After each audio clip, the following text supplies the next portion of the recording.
आज हम करेंगे 15वां धर्म जिन स्तवन। 15वें तीर्थंकर का नाम है धर्म प्रभु। इनका नाम धर्म प्रभु क्यों पड़ा, नाम से ही बहुत क्लियर है, क्योंकि धर्म के प्रति रुचि आती है तो धर्म नाम रखा हुआ हो सकता है। तो इनकी जो माता है, माता सुव्रता, जब धर्म प्रभु गर्भ में आए उस समय पे माता सुव्रता धर्म में कुछ ज्यादा ही इंटरेस्ट दिखाने लगी। धर्म की क्रियाओं को वह बहुत अच्छी तरह से पालन करने लगी और उनको धर्म की क्रियाएं करने का दोहद उत्पन्न होता था, यानी इच्छा उनको वो उत्पन्न होती थी। तो इसलिए उनका नाम धर्म कुमार रखा गया। तीर्थंकर धर्म प्रभु, जिनका चिन्ह है वज्र, एक शस्त्र है जो आप इस इमेज में देख पा रहे हो। बहुत ही पावरफुल और शक्तिशाली शस्त्र होता है। अगर किसी पे इसका आक्रमण कर दिया जाए तो वह व्यक्ति अगर साधारण सहन वाला होता है तो जीवित नहीं रह पाता है। तो भगवान तीर्थंकर धर्म प्रभु की जन्म तिथि माघ शुक्ला 3, जन्म स्थान रत्नपुर, वंश इक्ष्वाकु, गोत्र काश्यप, शरीर वर्ण स्वर्ण सुवर्ण, शरीर की ऊंचाई 45 धनुष, कुल आयुष्य 10 लाख पूर्व, माता का नाम सुव्रता, पिता का नाम भानु, दीक्षा तिथि माघ शुक्ला 13, केवल ज्ञान तिथि पौष शुक्ला 15 यानी पूर्णिमा, निर्वाण तिथि ज्येष्ठ शुक्ला 5 पंचमी, निर्वाण स्थल सम्मेद शिखर, यक्ष किन्नर यक्षिणी कंदर्पा। ये जयाचार्य रचित 24 हैं। 15वीं ढाल तीर्थंकर धर्म प्रभु के बारे में है। उसके शब्दों का उच्चारण और अर्थ हम समझेंगे। अहो प्रभु परम देव प्यारा, अहो प्रभु परम देव प्यारा। इसका मतलब तीर्थंकर धर्मनाथ के लिए जयाचार्य जी कह रहे कि आप परम देव हैं, यानी जितने भी तीर्थंकर हुए हैं उन सब में आप मुझे सर्वाधिक प्रिय हो, प्यारे हो। प्यारा यानी प्रिय हो। पहला पद्य, धर्म जिन धर्म तणा धोरी, धर्म जिन धर्म तणा धोरी, त्रटक मोह पाश नाख्या तोड़ी, त्रटक मोह पाश नाख्या तोड़ी, चरण धर्म आत्म सु जोड़ी, चरण धर्म आत्म सु जोड़ी। यहाँ पर देखो आत्म, ये म पूरा है तो हमें भी उसको पूरा बोलना है। म आत्म सु जोड़ी, अहो चरण धर्म आत्म सु जोड़ी, अहो प्रभु परम देव प्यारा। तो इन शब्दों का अर्थ देखेंगे कि जो तीर्थंकर धर्म प्रभु हैं, ये तीर्थंकर हैं। जिनका अर्थ होता है तीर्थंकर, जिन यानी जिन्होंने राग द्वेष को जीत लिया है, राग द्वेष रूपी शत्रुओं को जीत लिया है, तो तीर्थंकर है वे। और वे धर्म की जो धुरा होती है, मेन जिसके ऊपर धर्म चलता है, वैसे ये धर्म की धुरा को धारण करने वाले हैं। सभी तीर्थंकर धर्म की धुरा को ही धारण करने वाले होते हैं। जैसे मैंने पहले भी बताया था, सभी तीर्थंकरों के गुण समान ही होते हैं, उनमें सभी क्वालिटी सेम होती है, लेकिन अलग अलग तीर्थंकर की स्तुति करते हुए उन गुणों को बिखेरते हुए अलग अलग ढालों में डाला गया है। तो सभी तीर्थंकर धर्म की धुरा को धारण किए हुए होते हैं। इस ढाल में बताया गया है कि तीर्थंकर धर्म प्रभु जो है वे धर्म की धुरा को धारण करने वाले हैं। उसके आगे कहा है कि उन्होंने मोह रूपी बंधन, तो मोह रूपी बंधन जो है उसको झटके से तोड़ दिया। नाख्या तोड़ी यानी तोड़ दिया, तो कैसे तोड़ा? त्रटक यानी झटके से उसको तोड़ दिया। ऐसे झटका देते हैं तो कोई भी वस्तु जैसे टूट जाती है, तो उन्होंने भी मोह पाश को झटके से तोड़ दिया। या फिर हम कह सकते हैं त्रटक यानी 3 जो घाती कर्म होते हैं उनको एक झटके में तोड़ते हैं। वो पहले मोहनीय कर्म का क्षय होता है, उसके बाद फिर बाकी के 3 घाती कर्मों का एक साथ क्षय होता है। तो वैसे भी इसको समझ सकते हैं। चरण धर्म आत्म सुजोड़ी, यानी आपने चरण, यानी यहाँ पर चरण का मतलब है आचरण। चारित्र धर्म जो है आचरण में लाना, इसको कहते हैं चारित्र धर्म। तो ये चारित्र धर्म जो है उसको आत्मा के साथ जोड़ दिया धर्म प्रभु ने, और इसीलिए आप सर्वाधिक प्रिय देव हो। दूसरा पद्य, शुक्ल ध्यानामृत रस लीना, शुक्ल ध्यानामृत रस लीना, संवेग रसे कर करी जिन भीना।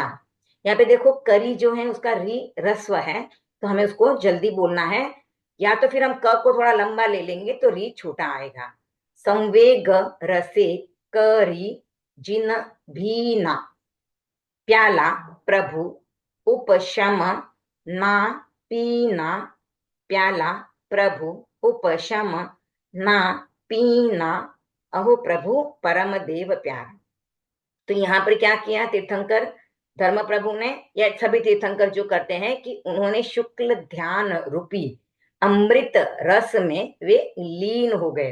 क्योंकि जब तीर्थंकरत्व पद प्राप्त करते हैं, या तीर्थंकर बनने से पहले केवल ज्ञान प्राप्त किया जाता है, और केवल ज्ञान प्राप्त करने के लिए शुक्ल ध्यान जो है उसके अंतिम चरण में केवल ज्ञान प्राप्त होता है। तो ये शुक्ल ध्यान रूपी जो अमृत है उस रस में वे लीन हो गए, या कह सकते हो उस रस को उन्होंने ले लिया, और उसके बाद उन्होंने खुद की आत्मा को संवेग रस से भिगो दिया। संवेग रस यानी संवेग जो है सम्यक्त्व का एक लक्षण भी है, जहां पर कहा जाता है कि मोक्ष की तीव्र अभिलाषा होती है। तो संवेग जो है मोक्ष की तीव्र अभिलाषा है, और केवल ज्ञान प्राप्त करने से पहले भी ये संवेग रस जो है उनका तीव्र होता है, क्योंकि उनको मोक्ष प्राप्त करना है। तो केवल ज्ञान प्राप्त होने के बाद तो मोक्ष प्राप्त होना निश्चित ही हो जाता है। तो उस संवेग रस से वे उन्होंने अपनी वे खुद भीगे हुए थे, यानी उनके पूरे मतलब जो भी उनकी क्रियाएं उनमें सब में ये संवेग रस दिखाई देता था। संवेग को ऐसे भी कह सकते हैं कि आवेग जो होता है उसको कंट्रोल में जब कहते हैं, समवेग यानी आवेग और आवेश को सम्यक रूप से नियोजित कर देते हैं। तो ये संवेग का अर्थ ये भी हो सकता है कि समवेग।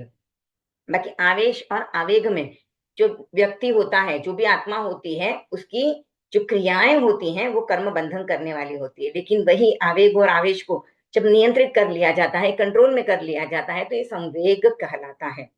अब ऐसा उपशम रस, क्योंकि शुक्ल ध्यान का रस लिया है, उसमें लीन हो गए हैं, संवेग रस है, तो ये उपशम रस जो है, उपशम रस यानी एक उपशम हम समझते हैं कि दबाना, तो यहाँ पर उपशम का अर्थ है शांत रस।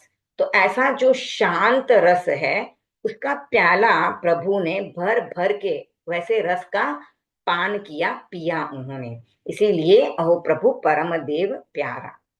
तीसरा पद्य, जाण्या शब्दादिक मोह जाला, जाण्या शब्दादिक मोह जाला, रमणी सुख किंपाक सम काला, रमणी सुख किंपाक सम काला, हेतु नरकादिक दुख आला, हेतु नरकादिक दुख आला, अहो प्रभु परम देव प्यारा। यहाँ पर जयाचार्य जी कह रहे हैं कि हे प्रभु आपने जाना कि शब्द आदि, आदिक इसका मतलब होता है शब्द आदि जो भी विषय है, शब्द रूप रस गंध वर्ण, जो इंद्रियों के पांचों विषय हैं, इनको आपने जाना कि ये जाल है।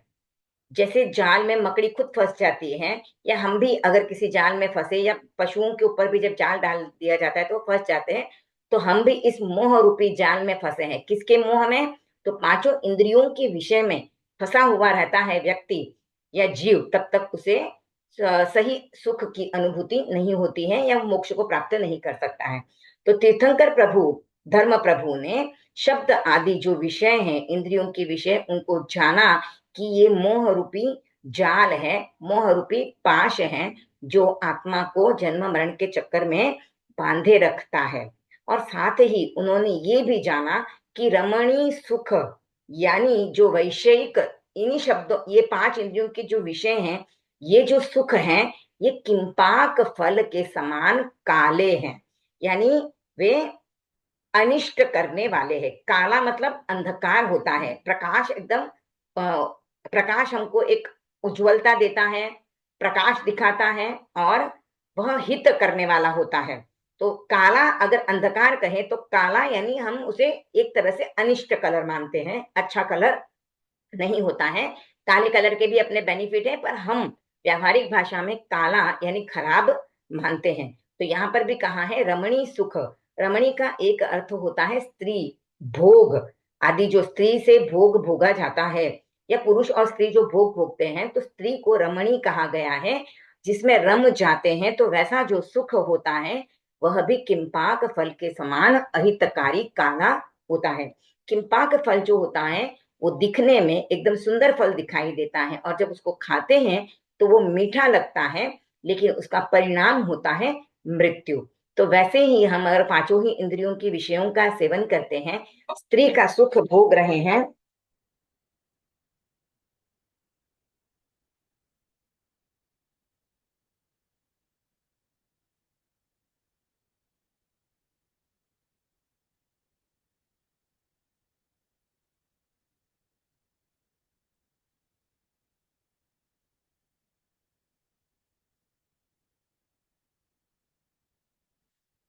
तो स्त्री का सुख अगर भोगा जाता है तो वह किंपाक फल के समान होता है, जो जब हम खाते हैं तब हमें अच्छा लगता है, मधुर लगता है, लेकिन उसका परिणाम हमेशा ही अहितकारी होता है।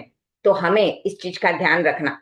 तो इसीलिए भगवान ने क्या किया, शब्द आदि जो विषय थे उनको मोह पाश समझकर, और रमणी सुख यानी जो विषय आदि के सुख है, स्त्री का सुख है, उन सबको किंपाक फल के समान अहितकारी माना।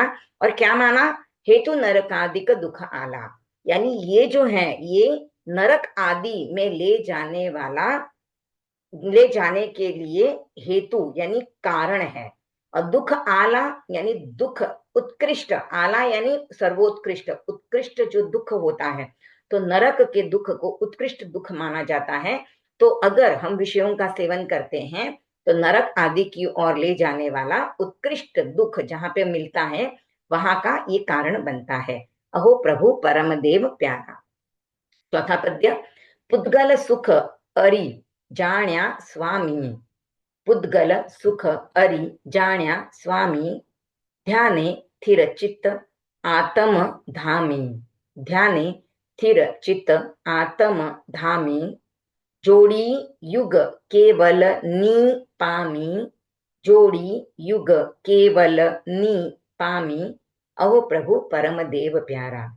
तो भगवान ने क्या जाना, पुद्गल सुख यानी जो वस्तुओं से प्राप्त होने वाला सुख है, जो भी पुद्गल है जो हमारे काम में आते हैं, उन सभी पुद्गलों से जो सुख प्राप्त होता है उसको भगवान ने शत्रु माना। अरि यानी शत्रु, हम कहते हैं नमो अरिहंताणम। अरि यानी शत्रु, कौन है हमारे शत्रु, तो राग और द्वेष। अगर दो शब्दों में कहें तो राग और द्वेष, और उसको और विभाजित करें तो क्रोध मान माया लोभ, ये कषाय जो है। क्योंकि पुद्गल जब हम यूज करते हैं तो उसके साथ हमारा या तो राग होता है या द्वेष होता है, और ये हमारे शत्रु हैं। तो भगवान ने जाना कि पुद्गल सुख जो है यह हमारे शत्रु है, मेरे शत्रु है। और उन्होंने अपने चित्त को स्थिर कर लिया। किसमें स्थिर किया, ध्यान में स्थिर कर दिया। और उनको क्या प्राप्त हुआ, आत्मधामी, आत्मधाम उनको प्राप्त हो गया। आत्मधाम यानी आत्मा जो है अपना मूल घर है, तो आत्मा का धाम यानी मोक्ष है। तो आत्मा का मूल घर यानी मोक्ष, तो वो प्राप्त हो गया। तो उन्होंने अपने चित्त को ध्यान में स्थिर किया और आत्मधर्म को प्राप्त कर लिया, सॉरी आत्मधाम को प्राप्त कर लिया। अब आत्मधाम को प्राप्त करते ही उन्हें क्या मिला, तो उनको जोड़ी मिली। किसकी, केवल। केवल मतलब केवल की जोड़ी मिली, तो उसमें केवल ज्ञान और केवल दर्शन आता है। तो उनको केवल ज्ञान और केवल दर्शन प्राप्त होता है। तो ये दोनों ही साथ में ही होते हैं, केवल दर्शन होते ही केवल ज्ञान होता है। इसलिए जहां पर ज्ञान होता है वहां पर दर्शन होता ही होता है, क्योंकि दर्शन पहले होता है और फिर ज्ञान होता है।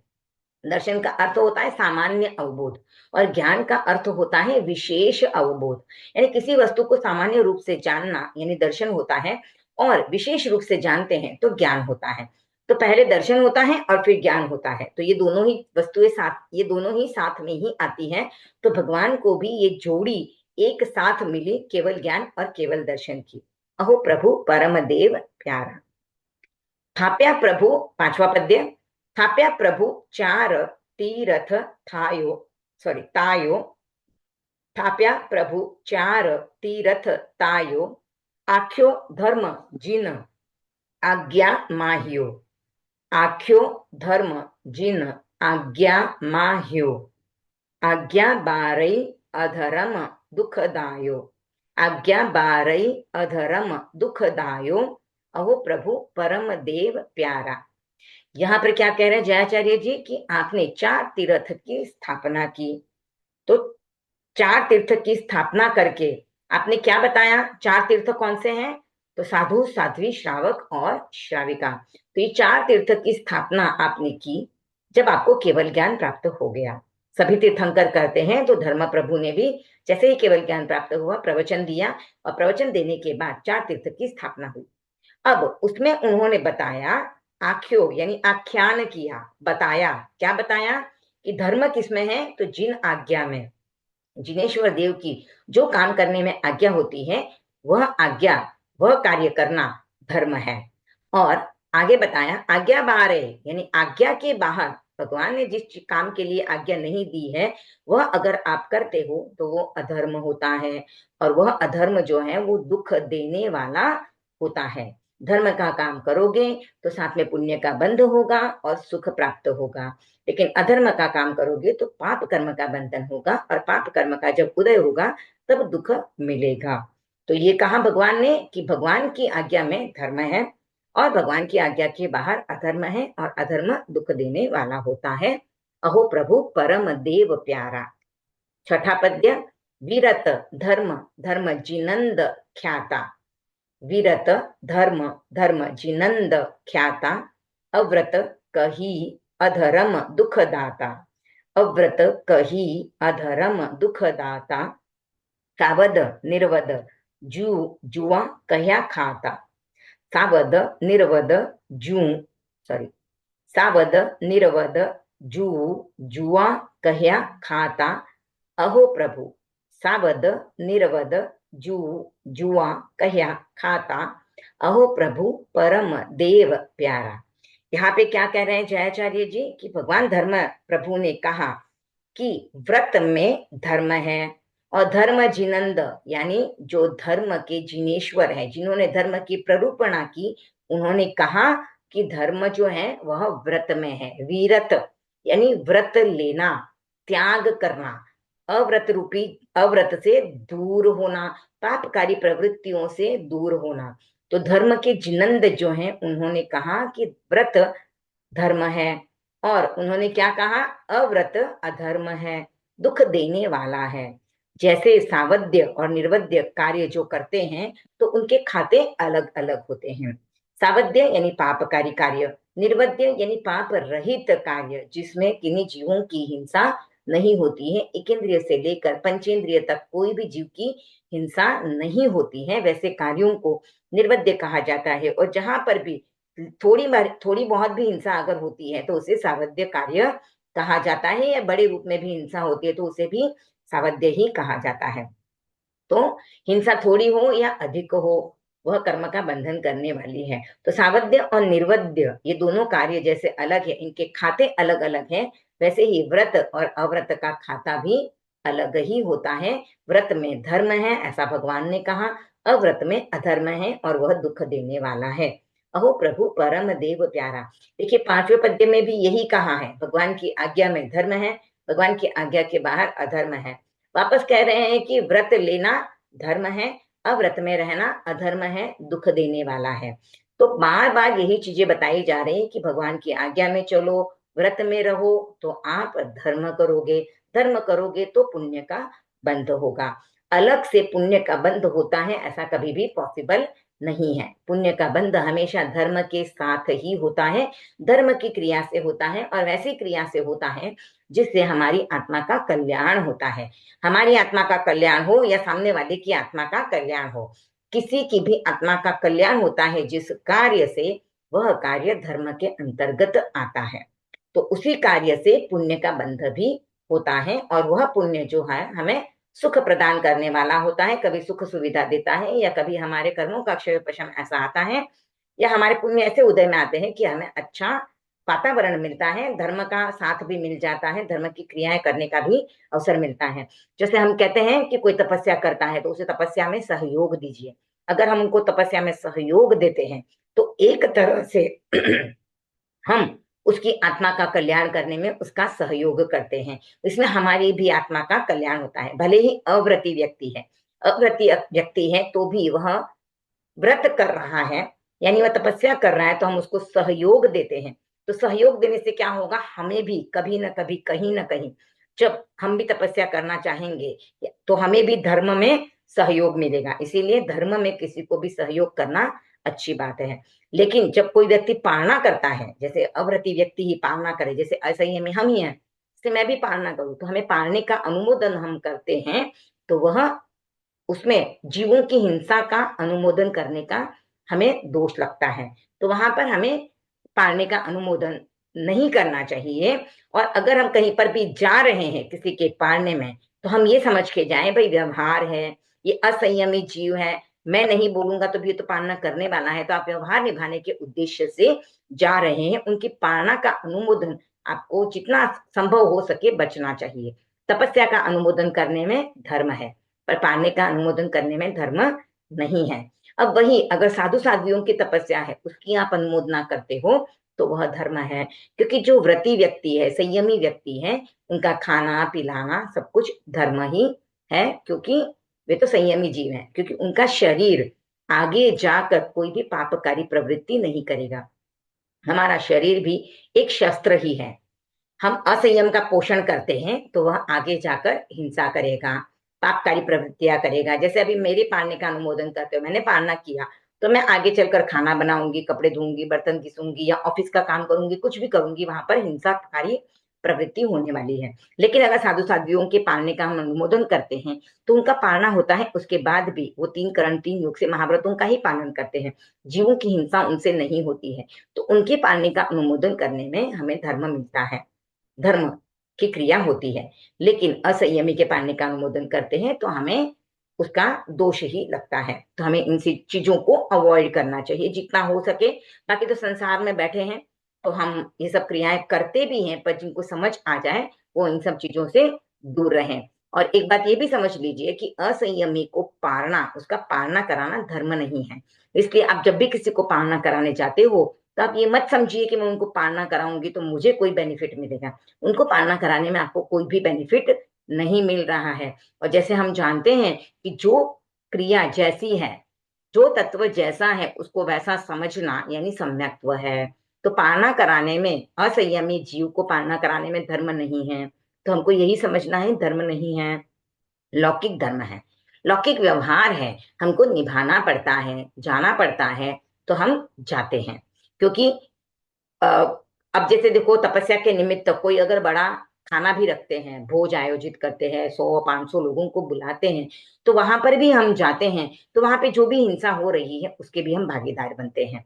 तो हम अगर अनासक्त भाव से इन सब चीजों में काम करते हैं, या हमारी क्रिया है, हमको करना है, रिस्पॉन्सिबिलिटीज है, कर्तव्य है, दायित्व है, हमको निभाने हैं, तो जितने कर्मों का बंधन, गाढ़ कर्मों का बंधन जो होना है वो नहीं होगा। हल्के कर्म लगेंगे और हल्का सा कोई पुरुषार्थ करेंगे, वो जड़ भी सकते हैं। तो ये हमको समझना है। अब 7वां पद्य है, जैसे हम जानते हैं। अब इस पद्य में, छठे पद्य तक तो सब बातें ही बता रहे थे। नॉर्मली क्या होता है ना, आज के 2 पद्य में यही बताया जाता है कि मैं आपके शरण में आ रहा हूँ, आप कृपाल प्रभु हैं, आप दयालु हैं, कृपालु हैं, दीन दयाल है, इस तरह की बातें आती है। और फिर अंत में उनकी जो ढाल की रचना की तिथि आती है। तो यहाँ पर भी अब जाके 7वें पद्य में ढाल की रचना की तिथि आएगी। तो बहुजन तार मुक्ति पाया, बहुजन तार मुक्ति पाया, उगणी सई आंसू धुर दिन आया, उगणी सई आंसू धुर दिन आया, धर्म जिन रटवई सुख पाया, धर्म जिन रटवई सुख पाया, अहो प्रभु परम देव प्यारा। तो यहाँ पे क्या बोल रहे हैं कि आपने बहुत सारे लोगों को, बहुजन यानी बहुत सारे व्यक्तियों को, लोगों को आपने तारा, तारा मतलब उनको हाथ पकड़ के कहीं नहीं लेके गए, उनको धर्म का रास्ता बताया कि ज्ञान दर्शन चारित्र तप रूपी धर्म का पालन करोगे तो आप मोक्ष को प्राप्त करोगे। वे उस रास्ते पर चले और उन्होंने मोक्ष को प्राप्त किया। और फिर भगवान धर्म प्रभु ने भी मुक्ति का वर्ण कर लिया, उनको भी मुक्ति मिल गई, उन्होंने भी मोक्ष का वर्ण कर लिया। जैसे तीर्थंकर होते हैं, केवल ज्ञान प्राप्त करने के बाद प्रवचन देते हैं, उनका जितना आयुष्य है पीछे का उतना भोगने के बाद फिर वो मोक्ष को प्राप्त करते हैं। तो ऐसे ही भगवान धर्म प्रभु ने भी बहुत सारे लोगों को मोक्ष का रास्ता दिखाया, वे उस रास्ते पर चले और मुक्ति को प्राप्त किया। और फिर भगवान धर्म प्रभु भी मोक्ष को वर्ण कर लिया, मुक्ति को प्राप्त कर लिया। और इस ढाल की रचना हुई थी विक्रम संवत 1900 आसोज, आसू यानी आसोज महीने के लिए कहा गया है धुर दिन यानी प्रथम दिन। तो प्रथम यानी आसोज कृष्णा प्रतिपदा, पहला दिन। धुर यानी एक तरह से कह सकते हैं कृष्ण पक्ष जो होता है, तो आसोज कृष्णा का पहला दिन, इस दिन को इस ढाल की रचना हुई थी। और जयाचार्य जी कह रहे हैं कि मैंने जब धर्म प्रभु का स्मरण किया, उनका रटन लगाया यानी उनकी स्तुति की, तो मुझे बहुत आनंद की प्राप्ति हुई है, बहुत सुख मुझे मिला है। अहो प्रभु परम देव प्यारा। तो ये हमने इसके शब्दों का उच्चारण और उसका अर्थ समझा है। आप लोगों को कोई डाउट हो तो आप पूछ सकते हो। कोई डाउट है किसी को?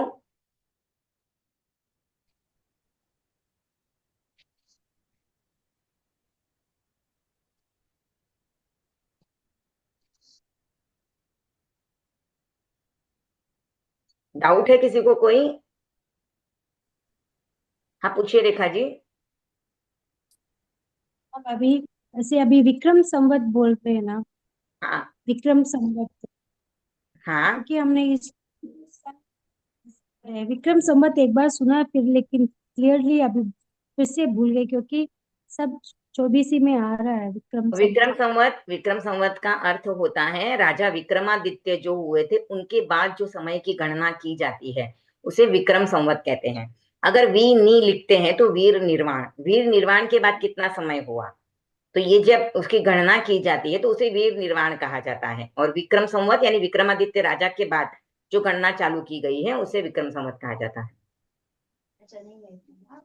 राज्य, उनका राज्य तब तक था उस यानी समय से आगे। विक्रमादित्य जब राजा बने यानी उनका जब स्वर्गवास हुआ, उनकी मृत्यु हाँ, होने के बाद से काल की गणना की जाती है, तो उसे विक्रम संवत कहा जाता है।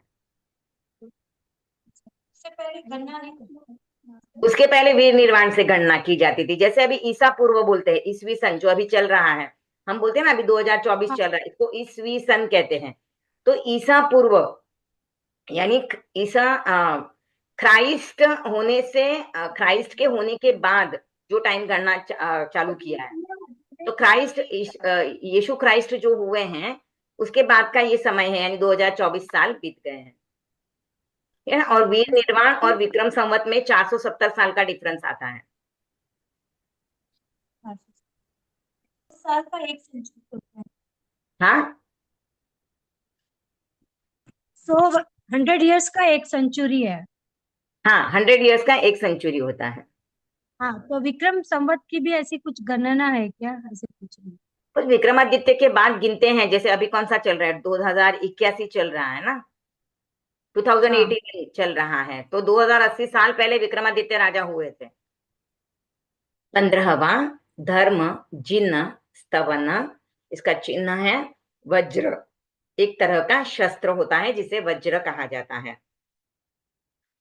अहो प्रभु परम देव प्यारा, अहो प्रभु परम देव प्यारा, धर्म जिन धर्म तना धोरी, धर्म जिन धर्म तना धोरी, त्रटक मोह पाश नाख्या तोडी, चरण धर्म आत्म सु जोड़ी, चरण धर्म आत्म सु जोड़ी, अहो प्रभु परम देव प्यारा। फिर से एक बार लेती हूँ। धर्म जिन धर्म तना धोरी, ત્રટક મોહ પાશ નાખ્યા તોડી, ચરણ ધર્મ આતમ શું જોડી, અહો પ્રભુ પરમ દેવ પ્યારા। શુકલ ધ્યાનામૃત રસલીના, સંવેગ રસે કરી जिन भीना, प्याला प्रभु उपशम ना पीना, प्याला प्रभु उपशम ना पीना, अहो प्रभु परम देव प्यारा। जाण्या शब्दादिक मोह जाला, रमणी सुख किंपाक समकाला। जाण्या शब्दादिक मोह जाला, रमणी सुख किंपाक समकाला। हेतु नरकादिक दुख आला, अहो प्रभु परम देव प्यारा। हेतु नरकादिक दुख आला, अहो प्रभु परम देव प्यारा। पुद्गल सुख अरि जाण्या स्वामी, पुद्गल सुख अरि जाण्या स्वामी, ध्याने थिर चित आत्म धामी। पुद्गल सुख अरि जाण्या स्वामी, ध्याने थिर चित आत्म धामी। जोडी युग केवल नी पामी, जोडी युग केवल नी पामी, अहो प्रभु परम देव प्यारा। यहाँ पर देखिए, जब अरी लिया है तो अ को थोड़ा सा लंबा लिया मैंने, तो री जल्दी आ गया था। एक बार वापस ले लेते चौथा पद्य। पुद्गल सुख अरि जाण्या स्वामी, ध्याने स्थिर चित्त आत्म धामी। ये चित्त में भी डबलता नहीं है, सिर्फ सिंगलता है। तो ध्याने स्थिर चित्त आत्म धामी, जोड़ी युग केवल नी पामी, अहो प्रभु परम देव प्यारा। थाप्या प्रभु चार तीरथ तायो, थाप्या प्रभु चार तीरथ तायो, आख्यो धर्म जिन आज्ञा माह्यो, आख्यो धर्म जिन आज्ञा माह्यो। आज्ञा बारई अधर्म दुखदायो, आज्ञा बारई अधर्म दुखदायो, अहो प्रभु परम देव प्यारा। विरत धर्म धर्म जिनंद ख्याता, विरत धर्म धर्म जिनंद ख्याता, अव्रत कही अधर्म दुखदाता, अव्रत कही अधर्म दुखदाता। सावध निर्वद जू जुआ कह्या खाता, सावध निर्वद जू जुआ कह्या खाता, अहो प्रभु परम देव प्यारा। बहुजन तार मुक्ति पाया, उगणी सई आसू धुर दिन आया। बहुजन तार मुक्ति पाया, उगणी सई आसू धुर दिन आया। धर्म जिन रटवई सुख पाया, धर्म जिन रटवई सुख पाया, अहो प्रभु परम देव प्यारा, अहो प्रभु परम देव प्यारा। उमरम, रूपल ने लर्न किया है क्या? हाँ लर्न किया है। सुनाना चाहती हूँ, सुना। रूपल ने लर्न किया है क्या? हाँ लर्न किया है। अनंत नाम जिन चौद मारे, द्रव्य चौथे गुण ठान भला जी गए। भावी जिन हुए तेर मेरे, इतले द्रव्य जिन जान भला जी गए। जिन चक्री सुर जुगलिया रे, वासुदेव बलदेव भला जी गए। पंचम गुण पावे नहीं रे, एरित अनादि सोमेव भला जी गए। संजम लीधो तीन समय रे, आया सप्तम गुण ठान भला जी गए। अंतर मोहरत तिहार ही रे, छठे बहु स्थिति जान भला जी गए। आठमती दो श्रेणी चेरे, खपक उपशम उपशम शपक पिछान भला जी गए। उपशम जाए 11 मेरे, मोह दबाव तु जान भला जी गए। श्रेणी उपशम जिन नाल है रे, खपक श्रेणीधर खंत भला जी गए। चारित्र मोह खपावतारे, चढ़िया ध्यान अत्यंत भला जी गए। न में संजल न में आदि संजल चिबूरे, न में आदि संजल चिबूरे। अंत समय एक लोभ भला जी गए। दस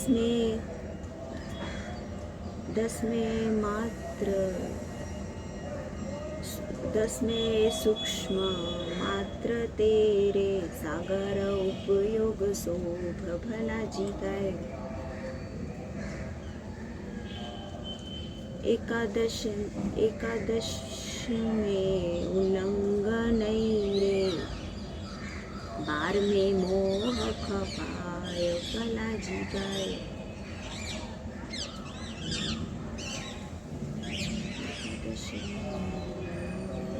त्रिकर्म एक सम तोड़ तारे, 13 में केवल पाय भला जी गए। तीर्थ थाप जोग वंदन, चौथी शिव पाय भला जी गए। 19 पूनम भाद्रवी रे, अनंत रट्या हर्षाय भला जी गए। अनंत हर्षाय, बाप रे बहुत डिफिकल्ट था। एक्चुअल में इसमें गुणस्थान का, इसको है ना गुणस्थान से रिलेट करके लर्न करोगे ना तो ज्यादा इजी होता है।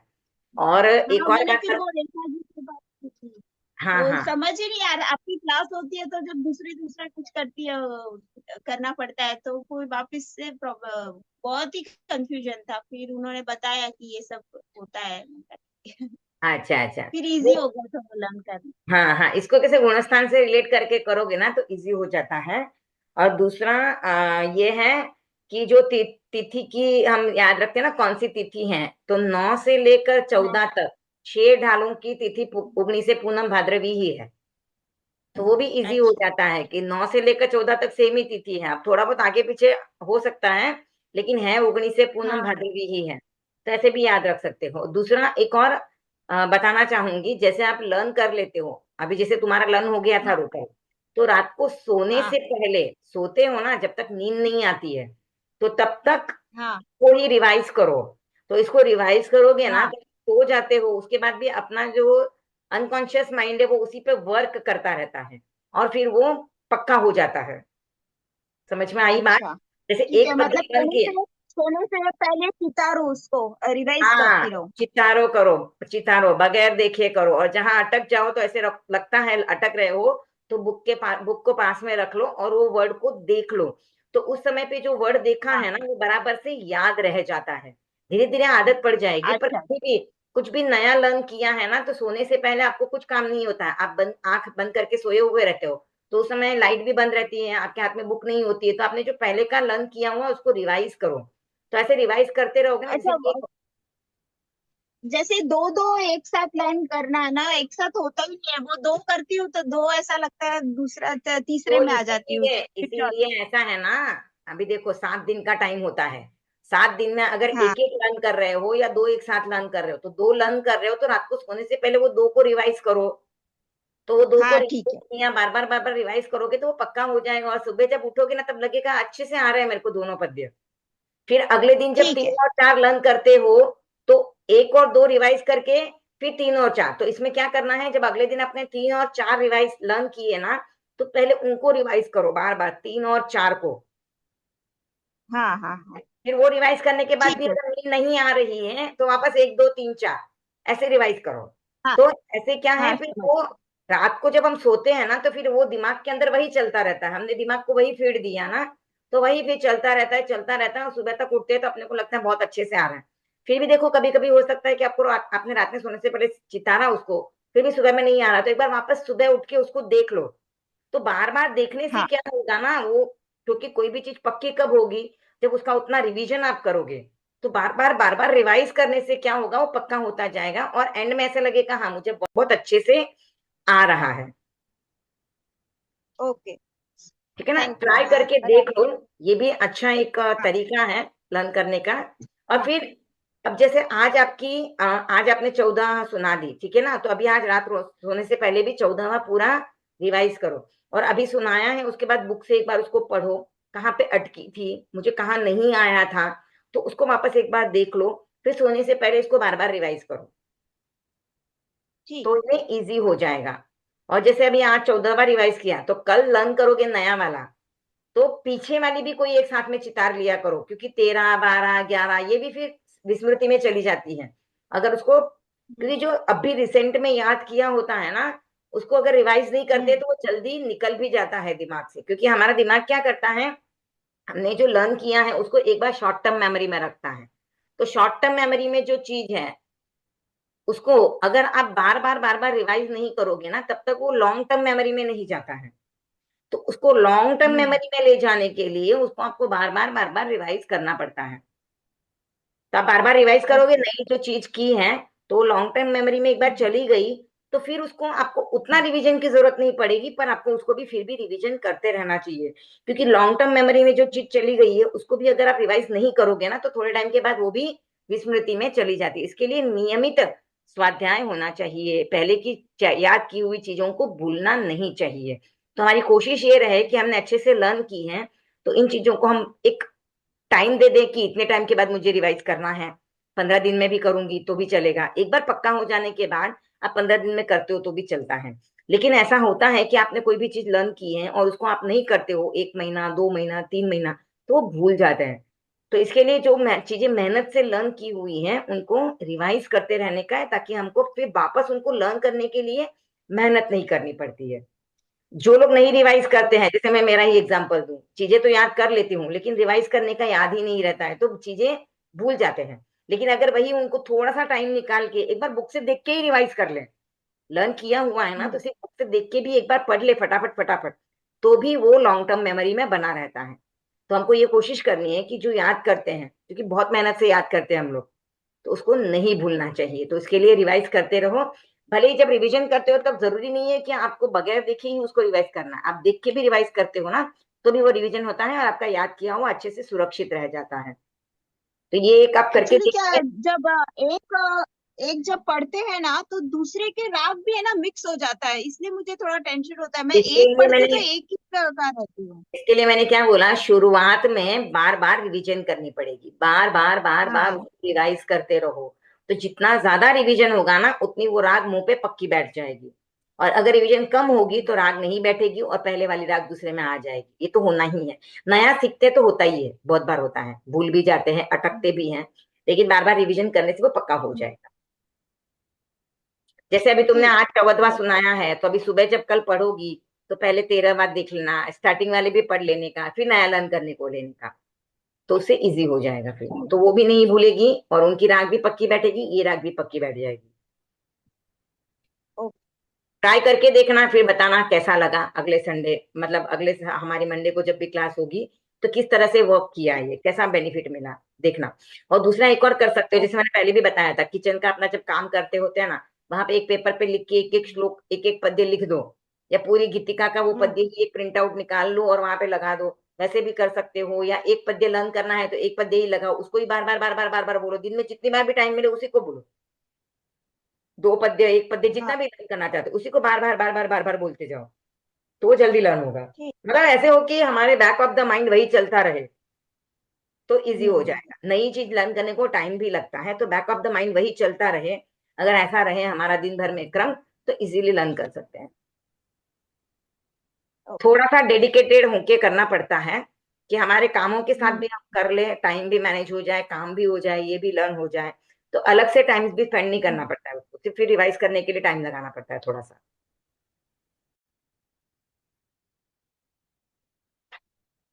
देखा जी। मैं ट्राई करती हूँ, लेकिन बीच में आप संभाल लेना भाभी। देख, हाँ बोलिए, तो आप ट्राई तो कीजिए। अनंत प्रभु स्तवन। पायो पद जिन राजनो सुध, ध्यान निर्मल ध्याय भला जिगाई। अनंत नाम जिन जबद मारे, द्रव्य चौथे गुण ठान भला जिगाई। भावे जिन हुए चव तेर मेरे, तले द्रव्य जिन जान भला जिगाई। जिन चक्र सुर जुगलिया रे, वासुदेव बलदेव भला जिगाई। पंचम गुण पावे नहीं रे, ए रीत अनादि स्वमेव भला जिगाई। संजम लीधो दिन समेरे, आया सप्तम गुण ठान भला जिगाई। अंतर मुहूर्त तिहारही रे, छठे बहु स्थिति जान भला जिगाई। आठ में थी दोय श्रेणी छेरे, उपशम शपक पिछान भला जिगाई। उपशम जाय 11 मेरे, मोहद बाब तो जान भला जिगाई।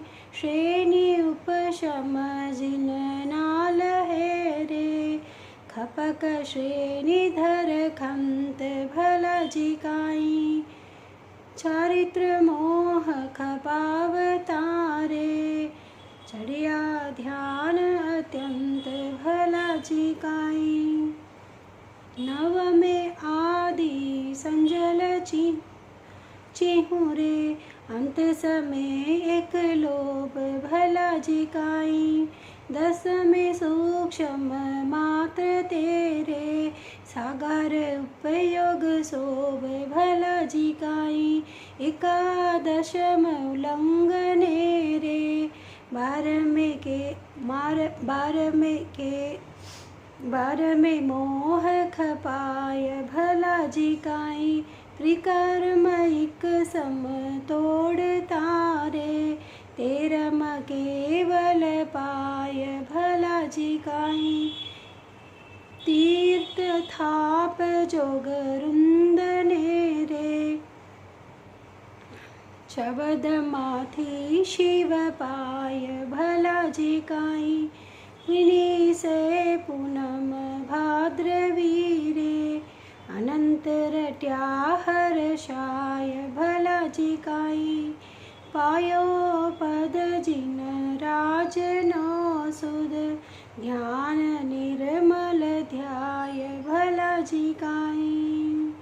ओम अहम।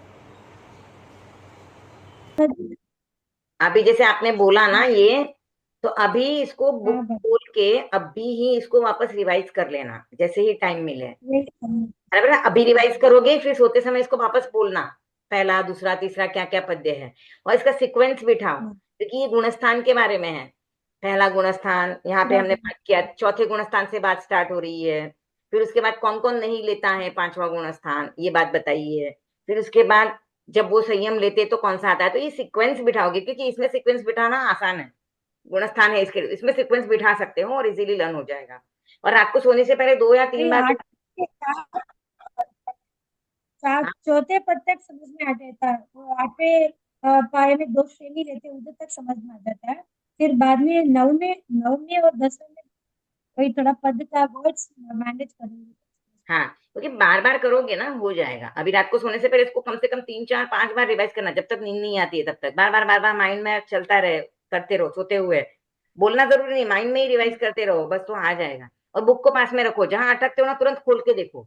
ऐसे नहीं कि नहीं आ रहा है तो कुछ भी बोल देते हो, जहां अटक रहे हो ना एक बार उसको खोल के देख लो। जब उसको खोल के देखते हो ना तो वो फिर फिट हो जाता है वहां पर, कि मैंने उसको देखा था, ये वर्ड यहाँ पर यही है, फिर वो फिट हो जाएगा माइंड में। आप लोग सब लोग रिवाइज करते रहिएगा। मैंने कुछ टिप्स दिए हैं लर्न करने के लिए, उसको भी फॉलो कीजिएगा। आपको थोड़ा हेल्प मिलेगा लर्न करने में। निरंतरता बनाए रखना जरूरी है। कोई भी काम हम शुरू तो कर लेते हैं लेकिन कंटिन्यूटी रखना बहुत जरूरी है। 24 ही लर्न किया, करना शुरू किया है, उसको कंटिन्यू रखें जैसे भी हो जब भी हो, पर करते रहें।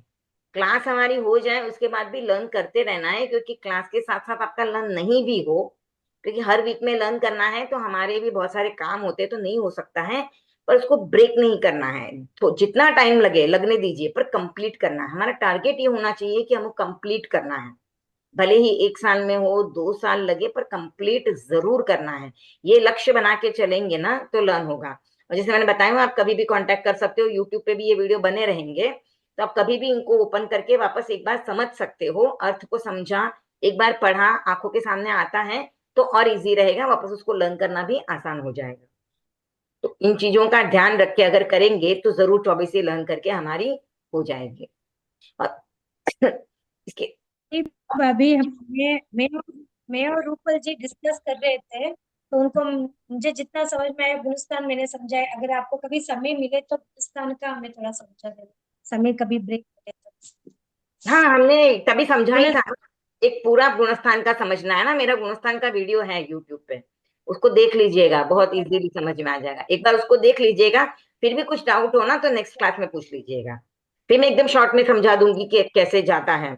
लेकिन उसमें गुणस्थान पूरा अच्छे से समझाया हुआ है। गुणस्थान का वीडियो है 25 बोल का, प्लेलिस्ट में, इसमें चैनल पे ही जाके देखोगे तो 25 बोल की प्लेलिस्ट है, उसमें ही डाला हुआ है।